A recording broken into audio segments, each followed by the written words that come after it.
नमस्कार दर्शकों, परिपाटी न्यूज में आपका स्वागत है। मैं अजीत सिंह कालरा आज उपस्थित हूँ हरिद्वार के चंद्राचार्य चौक के निकट प्रेमनगर आश्रम में। मैं इस समय जिनके समक्ष उपस्थित हूँ ये महान व्यक्तित्व हैं कथा व्यास, हिंदू धाम संस्थापक, वशिष्ठ पीठाधीश्वर, ब्रह्म ऋषि डॉक्टर श्री रामविलास दास वेदांती जी महाराज, जो कि श्री राम जन्मभूमि न्यास अयोध्या एवं विश्व हिंदू परिषद के सदस्य हैं तथा इन्होंने वेदांत में वाराणसी के संपूर्णानंद संस्कृत विश्वविद्यालय से पीएचडी की उपाधि प्राप्त की तथा उत्तर प्रदेश के मछली शहर एवं प्रतापगढ़ संसदीय क्षेत्रों से क्रमशः सन 1996 तथा 1998 से ये लोकसभा सांसद के रूप में भी चुने गए भारतीय जनता पार्टी की ओर से।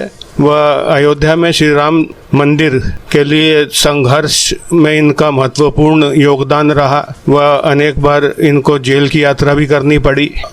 अब मैं महाराज जी से कुछ प्रश्न करने जा रहा हूं। तो महाराज जी, सर्वप्रथम आपका हरिद्वार में स्वागत है। तो स्वामी जी ये बताइए कि श्री राम मंदिर निर्माण के संघर्ष की जो प्रेरणा है वो आप में सन 1984 जब राम जानकी रथ प्रारंभ, आपके उसका प्रेरणा कैसे मिली? सन 84 में अयोध्या में हमारे विश्व हिंदू परिषद के अंतर्राष्ट्रीय अध्यक्ष माननीय अशोक सिंघल जी पहुंचे और दिगंबर अखाड़ा में पूज्य महंत अवैधनाथ जी महाराज की अध्यक्षता में एक मीटिंग हुई जिसमें हमारे अयोध्या के सभी पूज्य संत लोग थे। हमारे श्री राम वल्लभा कुंज जानकी घाट के महंत श्री हरिनाम दास वेदांती जी थे, पंडित अखिलेश्वर दास जी थे, पंडित सीताराम शरण जी महाराज थे, श्री राम सूरत शरण जी महाराज थे, जगत गुरु पुरुषोत्तमाचार्य जी महाराज थे और अयोध्या के सभी पूज्य संत महंत थे। पूज्य महंत नृत्य गोपाल दास जी महाराज भी थे उसमें, मैं भी था उसमें और अयोध्या के प्राय सभी रामायणी और राम भक्त लोग वहां पर उपस्थित थे। सबके बीच में पूज्य महंत अवैधनाथ जी महाराज ने निर्णय लिया कि रामलला का जो मंदिर है खंडहर है, उस खंडहर को हटाकर हम सब लोग भव्य रामलला का मंदिर निर्माण करना चाहते हैं। और महंत अवैधनाथ जी के इस प्रस्ताव को हमारे देश के सभी संतों ने स्वीकार किया और इसके बाद राम जानकी रथ चला जनकपुर से और वो राम जानकी रथ सब जगह घूमता हुआ अयोध्या में आया। अयोध्या में सरजू के पावन तट पर हम लोगों ने राम जानकी रथ का स्वागत किया। फिर वह रथ चला गया लखनऊ में, उसमें उर्मिला पार्क था। उर्मिला पार्क में करीब 5 लाख लोगों ने उस रथ का स्वागत किया जिसमें मैं था। और सांदीपनी आश्रम के पूज्य स्वामी चिन्मयानंद जी महाराज, जिनके आश्रम में विश्व हिंदू परिषद की स्थापना हुई थी, वो थे। और स्वामी जगत गुरु निवर्तमान शंकराचार्य हमारे हरिद्वार के भारत माता मंदिर के संस्थापक स्वामी सत्यमित्रानंद गिरी जी थे। उनके शिष्य जो इसमें उत्तराधिकारी हैं अवधेशानंद गिरी जी थे, स्वामी वामदेव जी महाराज थे और हरिद्वार के काफी संत लोग थे और उसमें मैं था। पूज्य नित्यगोपाल दास जी थे, पूज्य परमहंस जी थे और शांतानंद सरस्वती जी थे, जगत गुरु शंकराचार्य बद्रिकाश्रम के शंकराचार्य जी थे, पूज्य महंत अवैधनाथ जी थे, स्वामी वामदेव जी थे। ये सारे महात्मा लोग थे, मंडलेश्वर लोग थे, जगत गुरु जी लोग थे। उन सब के बीच में ये प्रस्ताव रखा गया कि हम तब तक शांति से नहीं बैठेंगे जब तक अयोध्या में भगवान रामलला के मंदिर का निर्माण नहीं हो जाता। जब ये आंदोलन प्रारंभ हुआ उस समय नारायण दत्त तिवारी उत्तर प्रदेश के मुख्यमंत्री थे और इसके बाद कई मुख्यमंत्री बदले गए। श्रीपति मिश्रा मुख्यमंत्री बने, फिर वीर बहादुर सिंह मुख्यमंत्री बने, फिर मुलायम सिंह यादव मुख्यमंत्री बने, मायावती मुख्यमंत्री बनी और अखिलेश यादव मुख्यमंत्री बने। इन सब लोगों के मुख्यमंत्रित्व काल में मैं लगभग 25 बार जेल गया। उस समय अशोक सिंघल जी हमारे अयोध्या के वशिष्ठ भवन, जो मेरी मूल पीठ है वशिष्ठ पीठ, उसमें विराजमान थे, वहीं रहते थे। और उसी बीच मोरोपंत पिंगले राष्ट्रीय स्वयंसेवक संघ के नागपुर से आए और उन्होंने अयोध्या में हर वार्ड में मीटिंग किया। और परिणाम ये हुआ, उस मीटिंग का प्रभाव ये हुआ कि हम सब लोगों ने मिलकर राम जन्मभूमि पर भव्य रामलला मंदिर निर्माण का जो अभियान चलाया, उसका परिणाम ये हुआ कि अटल बिहारी वाजपेयी पहली बार सन 1996 में प्रधानमंत्री बने, फिर दूसरी बार प्रधानमंत्री बने, फिर तीसरी बार प्रधानमंत्री बने और इसके बाद 2014 में नरेंद्र दामोदर दास मोदी जी ने भी राम जन्मभूमि मंदिर निर्माण का जो आंदोलन चला था उसका परिणाम हुआ कि मोदी जी भी पहली बार भारी मतों से जीतकर और भारत में भाजपा की पूर्ण बहुमत से सरकार बनाया। इसके बाद 2019 2019 में भी सरकार बनाया और अब 2024 में भी नरेंद्र मोदी जी के नेतृत्व में सरकार बनने जा रही है। हमको पूर्ण विश्वास है कि सनातन धर्म की रक्षा के लिए, हिंदुत्व की रक्षा के लिए राम जन्मभूमि का आंदोलन जो था वो बहुत श्रेयस्कर था। हमारे राष्ट्रीय स्वयंसेवक संघ और विश्व हिंदू परिषद ने, बजरंग दल ने इसमें बहुत बड़ी भूमिका का निर्वहन किया, जिसका परिणाम था कि जिसने कभी कल्पना नहीं किया था कि अयोध्या में मंदिर का निर्माण होगा, वो अयोध्या में मंदिर निर्माण के लिए सुप्रीम कोर्ट का निर्णय आया 9 नवंबर 2019 को और 5 अगस्त 2020 को भारत के माननीय प्रधानमंत्री नरेंद्र दामोदर दास मोदी जी ने अयोध्या में आकर भूमि पूजन शिलान्यास किया। मंदिर बनना प्रारंभ हो गया और मंदिर का कुछ भाग 2024 में 22 जनवरी तक तैयार हो गया और 22 जनवरी को 12 बजे के बाद भारत के माननीय प्रधानमंत्री नरेंद्र मोदी जी ने राम जन्मभूमि पर भगवान श्री राम लला की प्राण प्रतिष्ठा किया। उस प्राण प्रतिष्ठा समारोह में संपूर्ण भारत के हर प्रांतों के, हर संप्रदाय के साधु संत महात्मा लोग उपस्थित थे। हमारे हरिद्वार के सैकड़ों महात्मा लोग थे, पूरे देश के संत लोग थे। अच्छा, देश अंग्रेजी दासता से स्वतंत्र हुआ सन 1947 में, परंतु उसके बाद 77 वर्ष बाद सन 2024 में भगवान राम को निवास प्राप्त हुआ अयोध्या में। और क्या कारण हो सकता है कि इतना लंबा संघर्ष करना पड़ा और पूर्ववर्ती जो सरकारें केंद्र में कांग्रेस और उत्तर प्रदेश में सपा बसपा, ये क्यों नहीं चाहते थे कि भगवान श्री राम को निवास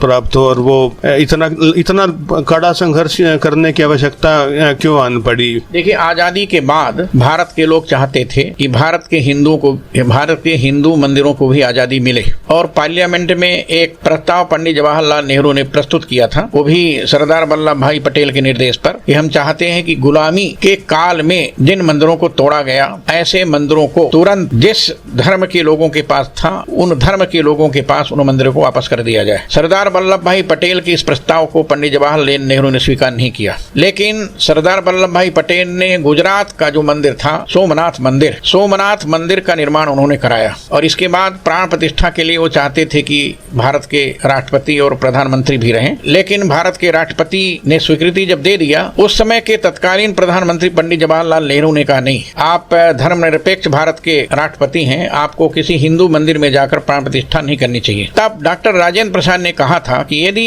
हिंदू होने के नाते मैं भगवान शिव के मंदिर में प्राण प्रतिष्ठा करने नहीं जा सकता तो फिर मैं इस पद में रहने का अधिकारी नहीं हूँ और यदि मैं वहां नहीं जाऊंगा तो त्याग पत्र ले लीजिए, लेकिन मैं प्राण प्रतिष्ठा करने जरूर जाऊंगा। जवाहरलाल नेहरू जी नहीं गए, लेकिन डॉक्टर राजेंद्र प्रसाद जी गए, उन्होंने प्राण प्रतिष्ठा किया। आजादी के बाद ही चाहिए था कि राम जन्मभूमि को मुक्त कर देते, काशी विश्वनाथ को मुक्त कर देते, भगवान कृष्ण की जन्मभूमि को मुक्त कर देते, लेकिन उस समय कांग्रेस ने तुष्टीकरण की नीति अपनाया और तुष्टीकरण की नीति के कारण उन्होंने 370 दे दिया जम्मू कश्मीर को, 35 दे दिया कश्मीर को, जिसका दुष्परिणाम हुआ कि भारत का कोई भी हिंदू जम्मू कश्मीर का नागरिक नहीं बन सकता और विश्व के किसी देश का भी मुसलमान जम्मू कश्मीर का नागरिक बन सकता है। ये जो दिया गया और जम्मू कश्मीर की लड़की या लड़के की शादी जम्मू कश्मीर के बाहर होती है तो उसकी नागरिकता समाप्त कर दी जाती थी। ये जो धारा दिया 370 धारा देश के लिए बहुत बड़ा घातक था। मैं तो मोदी जी को धन्यवाद देता हूं कि इन्होंने 370 धारा समाप्त किया, 35 समाप्त किया, 3 तलाक समाप्त किया और राम जन्मभूमि का जो विषय अटका हुआ था, जिसकी कल्पना किसी ने नहीं किया था कि कभी हम रामलला का मंदिर भी अपनी आंखों से बनते हुए देखेंगे, इसको मोदी जी ने बना करके दुनिया के सामने प्रस्तुत कर दिया। और जहां पर गीता ले जाना भी पाप समझा जाता था,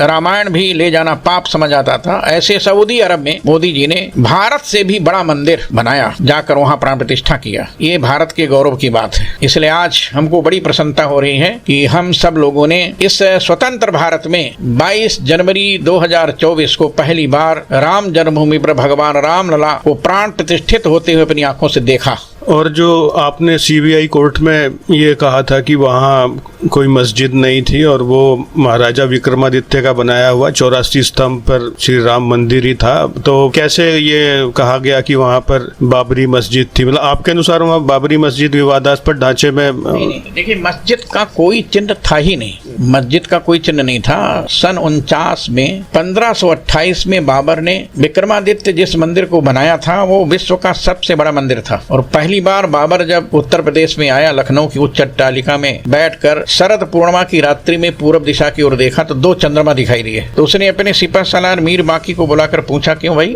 हमने तो दिल्ली में 1 चंद्रमा, अफगानिस्तान में 1 चंद्रमा, मैंने श्रीनगर में 1 चंद्रमा, ये कैसा लखनऊ है कि यहाँ 2 चंद्रमा दिखाई दे रहे हैं। तब मीर बाकी ने बताया कि नहीं, चंद्रमा तो एक ही है, लेकिन 2 चंद्रमा नहीं है। ये दूसरा चंद्रमा राम जन्मभूमि के शिखर पर लगा हुआ चंद्रकांता मणि है। चंद्रकांता मणि का नाम सुनने के बाद बाबर को लालच आ गई चंद्रकांता मणि की। उसने कहा, जाओ मैं सेना देता हूँ, मंदिर को तोड़वा करके चंद्रकांता मणि लाओ। और बाबर ने 10,000 सेना दिया और अयोध्या के आसपास के राजाओं ने, वहां के राम भक्तों ने 10,000 सेना को खदेड़ दिया। इस प्रकार 76 बार लड़ाई हुई, जिसमें लगभग 5 लाख हिंदू मारे गए। वो 5 लाख हिंदुओं के खून का गारा बनाकर बाबर ने वहां पर उस मंदिर को तोड़ करके 3 ढांचा खड़ा किया, जिसमें 14 कसौटी के खंभे बच गए। 84 कसौटी के खंभे पर राजा विक्रमादित्य ने मंदिर का निर्माण कराया था, लेकिन 14 कसौटी खंभे नहीं तोड़ पाया। उन 14 कसौटी के खंभे में मैंने गवाही दिया हाई कोर्ट में, मेरी 5000 पृष्ठ की गवाही है। हमने दिखाया, जज साहब से कहा हमने कि राम जन्मभूमि का नक्शा दिखाया जाए। जब राम जन्मभूमि का नक्शा दिखाया तो उसमें 14 कसौटी खंभे थे। उसमें गणेश जी की मूर्ति, दुर्गा जी की मूर्ति, हनुमान जी की मूर्ति, शंकर भगवान की मूर्ति, त्रिशूल के चिन्ह, ओम के चिन्ह, स्वास्तिक के चिन्ह, शंख चक्र गदा पद्म के चिन्ह, धनुष बाण के चिन्ह सब दिखाई दिए। हमने कहा, देखिए, किसी दुनिया के किसी भी मस्जिद में यदि हिंदू देवी देवताओं के चिन्ह मिल जाए तो मैं राम जन्मभूमि न्यास का कार्यकारी अध्यक्ष होने के नाते कह दूंगा कि मंदिर नहीं। तब जफर याब जिलानी, जो बाबरी मस्जिद एक्शन कमेटी का वकील था, उसने कहा हमको 5 दिन का समय दिया जाए। और 5 दिन के समय के बाद जब जज साहब ने पूछा कि वेदांती जी के प्रश्नों का उत्तर, क्या दुनिया के किसी मस्जिद में हिंदू देवी देवताओं की मूर्तियां देखा, तो उसने कहा कहीं नहीं है। हिंदू देवी देवताओं की मूर्तियां को बुत कहा जाता है और कुरान में लिखा बुत के सामने खुदा इबादत स्वीकार नहीं करता। हमने कहा जज साहब नोट कीजिए, जब बुत के सामने खुदा इबादत स्वीकार नहीं करता और राम जन्मभूमि के 14 कसौटी के खंभे पर हिंदू देवी देवताओं की मूर्तियां हैं, तो यहाँ कैसे कोई खुदा इबादत स्वीकार किया होगा। इसलिए मंदिर था, मंदिर है, मंदिर रहेगा। ये मेरी गवाही थी और यही मेरी गवाही गई सुप्रीम कोर्ट, और सुप्रीम कोर्ट के माननीय जजों ने मेरी गवाही को स्वीकार किया और कहा वाल्मीकि रामायण का मैंने प्रमाण दिया था। वाल्मीकि रामायण के आधार पर जहाँ रामलला विराजमान है वही राम की जन्मभूमि है। अयोध्या नाम नगरी तत्रा से लोक विश्रुता, मनुना मानवेंद्र ने यहाँ पुरी निर्मता स्वयं आयता 10 चद्विच योजना महापुरी श्रीमती त्रिण विस्तीर्ण सुविभक्त महापथा। 1,81,60,65 वर्ष पहले रामलला का जन्म हुआ था। इस आधार पर इस्लाम का जन्म कब हुआ आप बताइए। तो इस्लाम का जन्म कब हुआ ये जफर याब जिलानी ने बताया। 1528 में बाबर ने मंदिर तोड़ा, सबसे बड़ा प्रमाण था। मंदिर को तोड़ करके मस्जिद बनाई गई। ऐसा संभव नहीं है दुनिया में कि किसी भी धार्मिक स्थल को तोड़कर जो बनाया जाए उसमें खुदा इबादत स्वीकार करेगा। कुरान में लिखा हुआ है। इसलिए हमने सिद्ध किया कि जहां रामलला विराजमान वही राम की जन्मभूमि है। मस्जिद का कोई चिन्ह न था, न है, न रहेगा, इसलिए वहां पर मंदिर का निर्माण होना चाहिए। और हमने 6 दिसंबर 1992 को मंच पर खड़े होकर के उस ढांचा को तोड़वाया। हमने कहा जब तक ढांचा रहेगा तब तक मंदिर का निर्माण नहीं होगा, इसलिए ढांचा तोड़ो, मंदिर का निर्माण कराओ। और उसका संकल्प मैंने कराया, उस ढांचा को तोड़ने का संकल्प मैंने कराया। वो जैसे आपने ये कहा था कि बाबर कभी अयोध्या गया ही नहीं था, तो वो बाबर ने तोड़ा नहीं, तोड़वाया। बाबर कभी अयोध्या नहीं गया, बात सत्य है। बाबर अयोध्या कभी गया नहीं। यदि अयोध्या गया होता तो उसके नाम पर कहीं बाढ़ होता, कोई मोहल्ला होता, कोई घाट होता, कोई गांव होता। बाबर के नाम पर कोई चिन्ह अयोध्या में है ही नहीं, न कोई बाढ़ है, न कोई मोहल्ला है, न कोई घाट है। बाबर के नाम पर यहाँ आपके कुरुक्षेत्र के पास में एक गांव है बाबर गांव, लेकिन अयोध्या माने उत्तर प्रदेश में बाबर के नाम पर कोई गांव नहीं है पूरे उत्तर प्रदेश में। कोई धर्मस्थल किसी शासक के नाम पे होना ये भी आश्चर्यजनक है, क्योंकि धर्मस्थल या तो भगवान के नाम पर या किसी गुरु के नाम पर हो सकता है। अयोध्या में गुरु नानक देव जी गए थे और उनका गुरुद्वारा बना हुआ ब्रह्मकुंड गुरुद्वारा, और वहां से वो रामलला का दर्शन करने राम जन्मभूमि जाते थे। औरंगजेब ने गुरु नानक जी को वहीं पर गिरफ्तार किया था। ये भी इतिहास में पढ़ा होगा आप लोगों ने। इसलिए अयोध्या में राम जी के अलावा और दूसरा कोई चिन्ह है ही नहीं। वहां पर दशरथ घाट, कौशल्या घाट, कैकई घाट, सुमित्रा घाट, राम घाट, ये सारे घाट हैं, लेकिन और किसी के नाम पर कोई घाट नहीं। ये बात सत्य है कि जो कई सिखों ने भी संघर्ष किया राम मंदिर को बचाने के लिए। सत्य है। गुरु नानक जी की सेना और गुरु तेग बहादुर जी की सेना वहां गई हुई थी। राम जन्मभूमि मंदिर निर्माण करने के लिए बहुत बड़ा संघर्ष किया सिखों ने, और उसका परिणाम था कि हम लोगों ने भी गुरु ग्रंथ साहब का वहां पर अनुष्ठान कराया, जिसमें पंजाब के, हरियाणा के सब सिख लोग गए हुए थे और 1 महीने तक उन्होंने गुरु ग्रंथ साहब का पाठ किया था। ये तो सब प्रमाण है, साक्षी है, सब सारे लोग उपस्थित थे वहाँ पर। और जैसा आपने एक बार ये कहा था कि जो श्री राम मंदिर है उसकी ऊंचाई 1111 फीट होनी चाहिए ताकि वो श्रीलंका, पाकिस्तान और बांग्लादेश से दिखे। देखिए, मैं तो चाहता था कि विश्व का सबसे ऊंचा मंदिर बने और इसके लिए मैंने लड़ाई भी लड़ा। इसके लिए मैंने मोदी जी को पत्र लिखा और गृह मंत्री को पत्र लिखा, महामहिम राष्ट्रपति को पत्र लिखा, मुख्यमंत्री को पत्र लिखा, राम जन्मभूमि तीर्थ क्षेत्र ट्रस्ट के अध्यक्ष को पत्र लिखा और महामंत्री को पत्र लिखा। पहले इसकी ऊंचाई 124 फुट थी, लेकिन मेरे पत्र के बाद इसकी ऊंचाई 161 फुट की गई। पहले ये 2 मंजिला था, लेकिन मेरे पत्र के बाद इसकी ऊंचाई बढ़ा करके 2 मंजिला कर दी गई। पहले परिसर छोटा था, लंबाई चौड़ाई छोटी थी, अब लंबाई चौड़ाई लगभग 351 फुट कर दी गई, समझे ना। चौड़ाई लगभग 250 फुट कर दी गई। ये मेरे पत्र के बाद हुआ सब, और मुझे पूर्ण विश्वास है कि अब विश्व में सबसे अच्छा मंदिर श्री राम जन्मभूमि का इस समय है और उत्तरोत्तर बन रहा है, आगे बढ़ता जाएगा। आपकी पारिवारिक पृष्ठभूमि, आपके पिताजी, जैसे आपने तो वेदांत में पीएचडी किया, फिर आप संघर्ष में रहे और मैंने वाल्मीकि रामायण पर पीएचडी किया है। और मैं जब 14 साल का था तब घर से आया था, घर द्वार छोड़ करके अयोध्या, और अयोध्या में पढ़ा, फिर जा करके वाराणसी में पढ़ा। वाराणसी से मैंने वेदांताचार्य किया, पीएचडी किया, और इसके बाद मैं सीधे राम जन्मभूमि आंदोलन में अशोक सिंघल जी ने हमको कहा कि आप मेरे साथ चलिए। 26 वर्ष की आयु में शायद आपने यह आरंभ किया संघर्ष। नहीं, हाँ, सन 84 में आपकी आयु 26 वर्ष रही होगी, तो आपने मतलब सारा जीवन आपने इसी में ही, पूरा जीवन इसी में लगा दिया, पूरा जीवन। मैं 25 बार जेल गया, बहुत लाठी गोली खाया, और कोई ऐसा नहीं था जिसने हमको गिरफ्तार न किया हो, क्योंकि आंदोलन का सारा रूपरेखा, अशोक सिंघल चूंकि मेरे यहाँ रहते थे और उमा भारती मेरे यहाँ रहती थी, और बहुत संत लोग जैसे सत्यमित्रानंद गिरी जी जाते थे अयोध्या तो मेरे पास रहते थे, तो ये सारे संत लोग का आशीर्वाद मुझको प्राप्त था।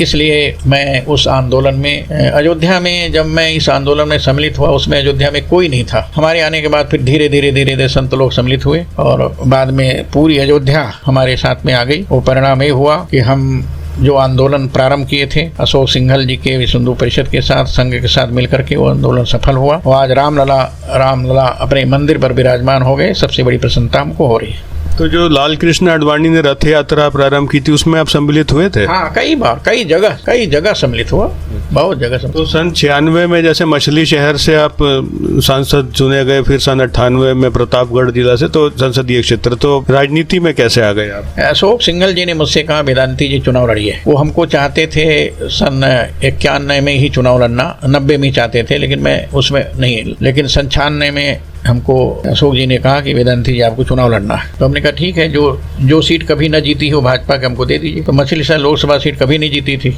मैं वहाँ लड़ा, चुनाव जीता। प्रतापगढ़ फिर दोबारा दिया कि प्रतापगढ़ भी भाजपा कभी नहीं जीती थी, मैं गया तो वहाँ जीत गई। इसके बाद हमको दे दिया गया अमेठी 2004 में। तो चूंकि अमेठी में राहुल गांधी युवराज थे, पहली बार लड़े थे, इसलिए मैं वहाँ चुनाव लड़ा और हार गया। पिताजी क्या कार्य करते थे? हमारे पिताजी पुरोहित कार्यक्रम थे, पंडित थे, कुल पुरोहित थे और बहुत बड़े विद्वान थे व्याकरण के। तो ठीक है वेदांती जी महाराज, सौभाग्य हमारा है कि आप पधारे अयोध्या से हरिद्वार। आपका बहुत धन्यवाद। ठीक।